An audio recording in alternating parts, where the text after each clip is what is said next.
Continuando o estudo do direito notarial e registral, ainda na teoria geral, vamos falar um pouco sobre o regime constitucional dessa atividade, que se encontra descrito nas disposições gerais da Constituição Federal no artigo 236 da CF, que diz que os serviços notarial e de registros são exercidos em caráter privado, por delegação do poder público, e que a lei regulará as atividades, disciplinará a responsabilidade civil e criminal dos notários, dos oficiais de registro e de seus prepostos, e definirá a fiscalização de seus atos pelo Poder Judiciário. Ainda que lei federal estabelecerá normas gerais para a fixação de emolumentos relativos aos atos praticados pelos serviços notariais de registro, e que o ingresso na atividade notarial e de registro depende de concurso público de provas e títulos, não se permitindo que qualquer serventia fique vaga sem abertura de concurso de provimento ou de remoção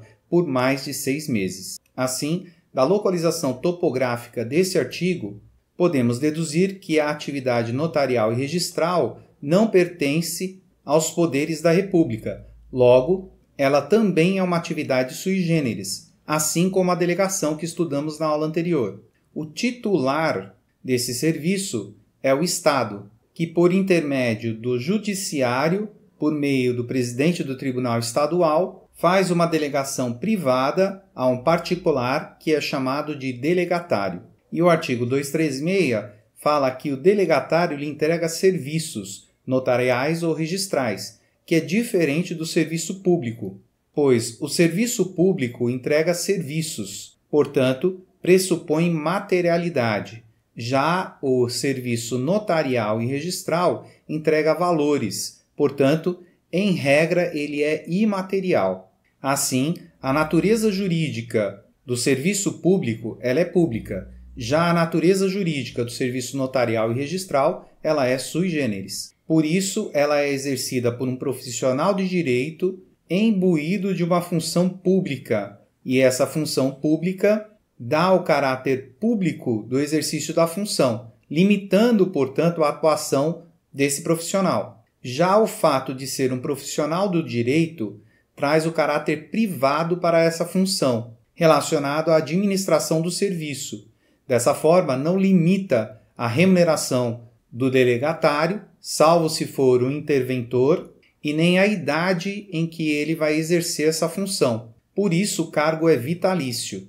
E por conta desse caráter privado e caráter público que está relacionado à função do notário e registrador, que exige um profissional de direito imbuído de uma função pública para exercer a delegação notarial ou registral, é também chamada de qualidade bifronte do notário ou registrador. Assim, os serviços notariais e registrais são organizados de forma técnica e administrativa. E a organização administrativa ainda é dividida entre os tabelionatos de notas e os tabelionatos de protestos e os oficiais de registro, sendo que o tabelionato de notas deve respeitar o princípio da juridicidade e o princípio da autonomia, e o tabelionato de protestos e oficiais de registros devem respeitar o princípio da legalidade. Obviamente que o tabelionato de notas também respeita a legalidade, mas ele tem mais autonomia do que o tabelionato de protestos e de registros. No entanto, existem outros princípios que cercam a atividade e vão ser estudados mais adiante. Dessa forma, por conta da natureza jurídica sui generis do delegatário, temos que as serventias não possuem nem personalidade jurídica e nem personalidade judiciária.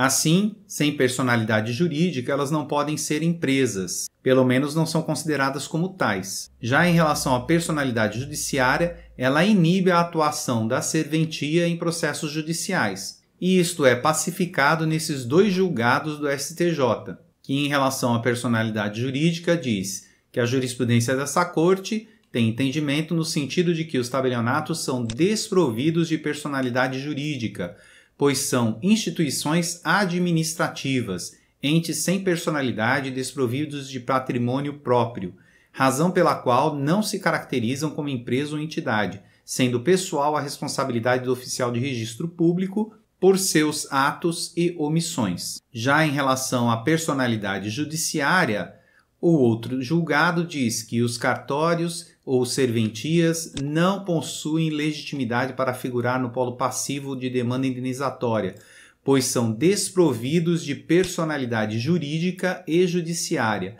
representando apenas os espaços físicos onde é exercida a função pública delegada consistente da atividade notarial e registral. Dessa forma, a serventia não pode ser demandada ou demandar. Neste caso, os erros cometidos dentro da serventia são de responsabilidade pessoal do delegatário, justamente por conta da qualidade bifronte que ele detém.